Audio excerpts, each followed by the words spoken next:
Good morning po. Ngayon is February 4.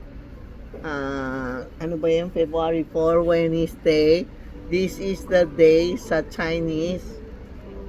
Sa Chinese po, January 1. Kasi Dipchun, ibig sabihin pumasok na ang January 1. Pero actually, pag sa calendar, February 17 pa ang Chinese New Year.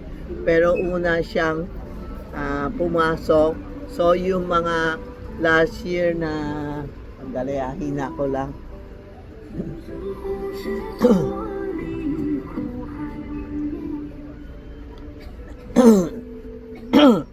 Sa yun, yung mga last year, hindi ba, snake hindi maganda, tiger hindi maganda, ox hindi maganda. Yung last year hindi maganda, lumabas na. Wala na ngayon dito. Yung pumasok ang horse, rat, ox, rabbit, rooster. Andito na, pumasok na sila. Kaya pag bumili kayo ng mga items po, ngayon kakabitin nyo na. Ngayon ang January 1. Actually Dipchun, ibig sabihin pumasok na ang spring. Kaya iba nagtatanong, tita, magdi-deposit ba ako? Sabi ko, may pera ka, mag-deposit ka. Diba? Wala naman masama itong araw na ito. This is the good day, February 4, good day sa China. Sa Asian country, they celebrate it January 1. Pero actually, sa Chinese is February 17 ang Chinese, January 1. Halilito ka, bayan mo na. Basta ngayon, yung mga horse, mga rat, pumasok na.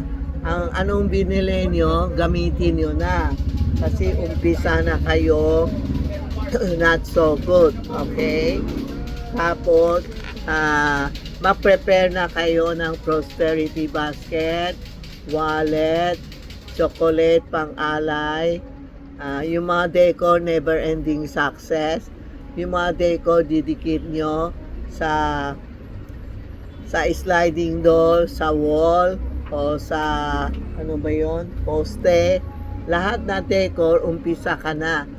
Pero una, linisin nyo mga dingding nyo,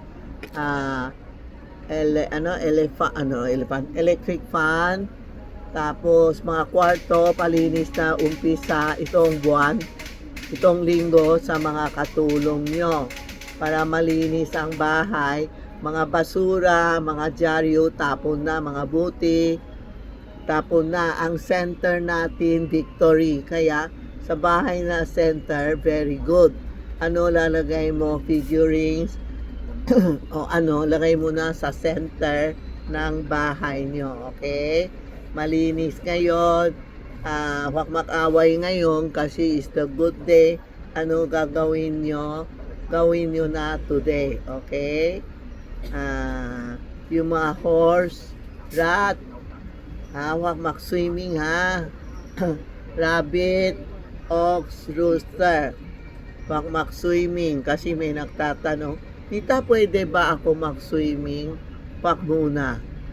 Relax lang kayo sa bahay, manood ng TV. Okay? Kasi baka tamaan kayo. Maghanda na prosperity basket, chocolate, bigas. Sa bahay natin umpisa, yung panglagay ng bigas, punuin mo. Tapos palagi may tubig. Tubig is water. Tubig is money. Tapos may mga decor, Santiago, ganun, linis nyo lahat na bahay nyo para malinis.